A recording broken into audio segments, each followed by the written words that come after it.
জয় জগৎবন্ধু হরি, জয় শ্রী গুরুদেব। আজকে প্রভু জগৎবন্ধু সুন্দরের 4টি লীলা সম্পর্কে আলোচনা করা হবে। প্রথম লীলা হচ্ছে অতুলচন্দ্র চম্পটের সঙ্গে প্রভুর প্রথম সাক্ষাৎ। দ্বিতীয় লীলা হচ্ছে নিস্তারিণী দেবীকে প্রভুর নিজ আত্মপরিচয় প্রদান। তৃতীয় লীলা হচ্ছে গোলকমণি দেবী রাধা মদনমোহন মূর্তি দর্শন। এবং চতুর্থ লীলা হচ্ছে তুলসী দেবীর সঙ্গে প্রভুর ক্রীড়া কৌতুক। প্রথমেই আসি প্রথম লীলা প্রসঙ্গে। অতুলচন্দ্র চম্পটের সঙ্গে প্রভুর সাক্ষাৎ কীভাবে হয়েছিল সে সম্পর্কে প্রথমে বলা হচ্ছে। অতুলচন্দ্র চম্পটির বিবাহ হয়েছিল দিগম্বরী দেবীর কন্যা ক্ষীরোদা সুন্দরীর সঙ্গে। বিবাহ উপলক্ষে তিনি ব্রাহ্মণকান্দে গিয়েছিলেন। সেখানে প্রথম তার জগৎবন্ধু সুন্দরের সঙ্গে সাক্ষাৎ হয়। জগৎবন্ধু সুন্দর সম্পর্কে অতুলচন্দ্র চম্পটির মামা শ্বশুর। তিনি সেই মামা শ্বশুরকে কৌতুকবশতই এক ছিলিম তামাক আনতে বলেন। জগৎবন্ধু সুন্দর সেই তামাক আনতে গিয়ে কিছুক্ষণ পর ফিরে এসে তার কানে এমন এক গুরুত্বপূর্ণ গোপনীয় কথা বলে, যে কথা এই ব্রহ্মাণ্ডে কারো পক্ষে জানা সম্ভব না। জগৎবন্ধু সুন্দরের এই অন্তর্যামিত্ব তাকে বিস্মিত করে। তিনি জগৎবন্ধু সুন্দরের সরলতা, অন্তর্যামিত্ব, রূপ লাবণ্যে মুগ্ধ হয়ে যান।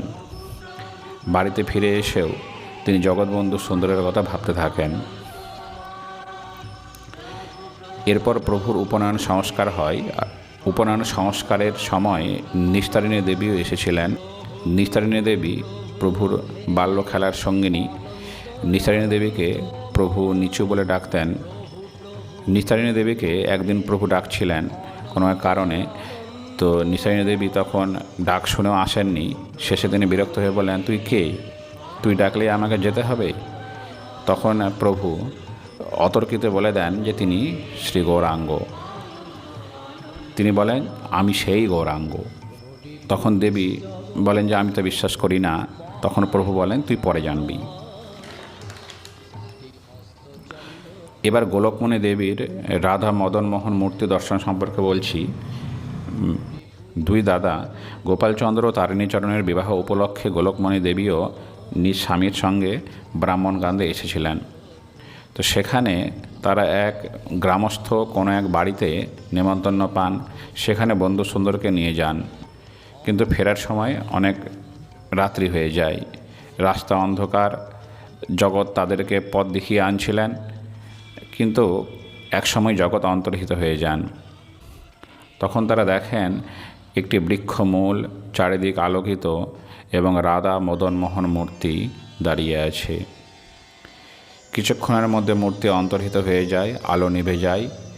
তখন জগৎ সুন্দর সে বৃক্ষের এক পাশ দিয়ে বের হন।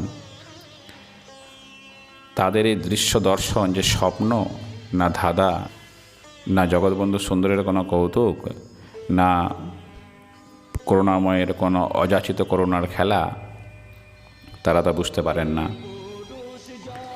এবার আসি তুলসী গাছের সঙ্গে প্রভুর একটা লীলা কৌতুক সম্পর্কে। একদিন স্কুলে যাওয়ার সময় প্রভু স্নান সেরে তুলসী তলার পায়ে দিয়ে আসছিলেন। তো আসার সময় তুলসী গাছের ছায়া দেখে তিনি অন্য পায়ে দিয়ে আসার চেষ্টা করেন, কিন্তু তুলসী গাছের ছায়া সেদিকেও ঘুরে যায়। এভাবে প্রভু যেদিকে যাচ্ছিলেন তুলসী গাছের ছায়া সেদিকে ঘুরছিল। এই দৃশ্য দিদি দিগম্বরীও লক্ষ্য করেছিলেন। আসলে প্রভু তুলসী গাছের ছায়াতে পা দিতে চাইতেন না। অপরপক্ষে তুলসী গাছও প্রভুর চরণ ছাড়া হতে চাইতেন না। এই লীলা অনেকক্ষণ পর্যন্ত চলছিল। শেষে দিদি দিগম্বরী দেবী দেখে ফেলায় তিনি দ্রুত ঠাকুর ঘরের দিকে চলে যান। আজ এই পর্যন্তই। জয় জগৎবন্ধু।